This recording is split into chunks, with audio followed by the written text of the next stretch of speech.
আসসালামু আলাইকুম। সকলে কেমন আছেন? কাছে দূরে যে যেখান থেকে দেখছেন, আশা করি সকলে খুব খুব ভালো আছেন। আমরাও খুব ভালো আছি আলহামদুলিল্লাহ।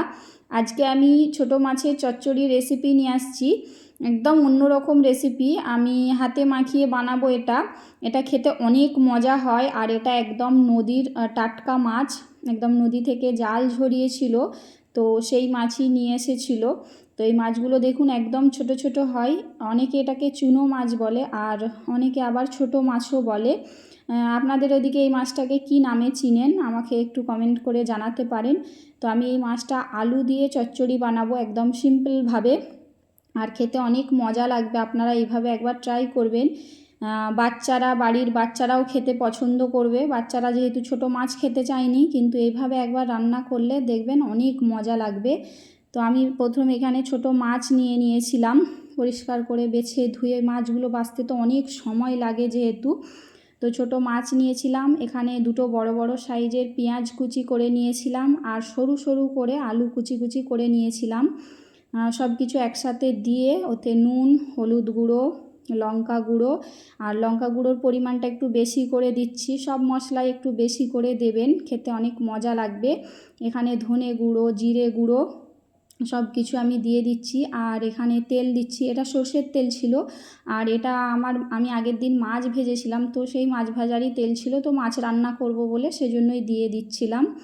তো এটা সর্ষের তেল ছিল। তো ভালো করে ওঠে সব কিছু দিয়ে আমি এটাকে ভালো করে হাত দিয়ে মাখিয়ে নেব। আপনারা অবশ্যই এভাবে হাত দিয়ে মাখাবেন।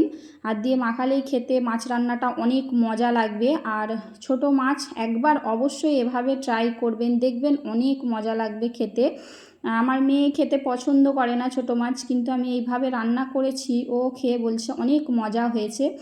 তো আপনারাও এভাবে অবশ্যই একবার ট্রাই করবেন। ভালো করে আমি হাত দিয়ে এটাকে মাখিয়ে নিচ্ছিলাম, যেহেতু আমি বড় সাইজের দুটো আলু দিয়েছিলাম। আর এখানে 500-র মতো চুনো মাছ ছিল, আমরা এটাকে এখানে চুনো মাছই বলি। তো এটাকে ভালো করে হাত দিয়ে মাখিয়ে নিচ্ছিলাম। এতে দু তিন রকমের মাছ ছিল, ছোট ছোট মাছ যেহেতু, চুনো মাছ, চেও মাছ, অনেকে বলে ফেসা মাছ ছোট ছোট। তো সব রকমের মাছ ছিল একসাথে, যেহেতু জাল ঝরিছে আর নদীতে এখন অনেক পানি, তো জাল দিচ্ছে, তো এই মাছ প্রতিদিন এখানে আসছে। তো আমি সেই জন্য আপনাদের সাথে এই রেসিপিটা শেয়ার করছি। আর আমি আজকে চুলোয় রান্না করব। অনেক দিন পর এই শীতের প্রথম আজ আমি চুলোয় রান্না করছি।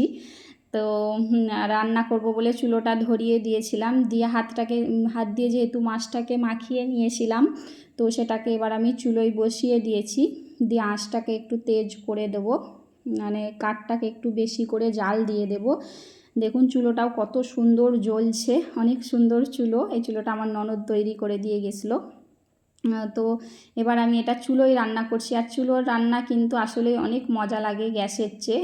আর এখন শীতকাল, আমি প্রতিদিন চুলোয় রান্না করব যেহেতু, তো আজ প্রথম রান্না করছিলাম, আর প্রথম আপনাদের সাথে আবার চুলোর রেসিপি শেয়ার করছি আজকে। আগেও করেছি অনেক দিন আগে, আবার আজ প্রথম করছি। তো এবার মাছটা ফুটে গিয়েছে। আঁচটা তেজ দিয়ে দিয়েছিলাম যেহেতু, তো 5 মিনিটেই মাছটা একদম ফুটে গিয়েছে। আর ওই পানিতে যতটা পানি দিয়েছি আমি, ওই পানিতেই হয়ে যাবে, তার পানি দিতে হবে না। এটাকে এবার জাল দিতে হবে, যে মাছের যে একটা কাঁচা গন্ধ সেটাও চলে যাবে।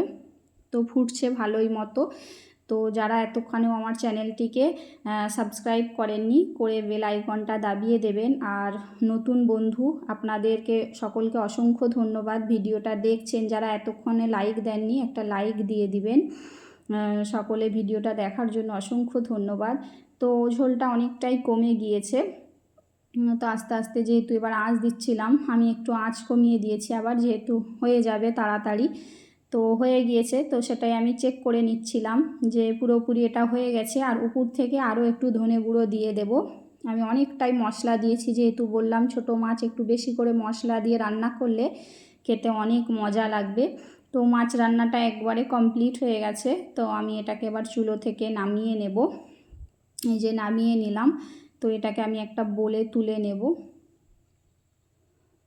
আর এই মাছ রান্নাটা গরম ভাতের সাথে খেতে অনেক মজা লাগবে। আর গরম গরম খেতে তো আরও মজা, যে মাছ রান্নাটাও গরম, আর গরম ভাতের সাথে খেতে দারুণ লাগে। আপনারা অবশ্যই এভাবে একবার ট্রাই করবেন। আর কেমন লেগেছে রেসিপিটা আমাকে জানাতে পারেন। সকলের জন্য অনেক অনেক ভালোবাসা রইল, অনেক দোয়া রইল। সকলে আমাদের জন্য দোয়া করবেন, আমাদেরকে ভালোবাসা দিবেন, এইভাবেই আমাদের পাশে থাকবেন। এত ভালোবাসা দেবার জন্য সকলকে অসংখ্য ধন্যবাদ। আল্লাহ হাফেজ।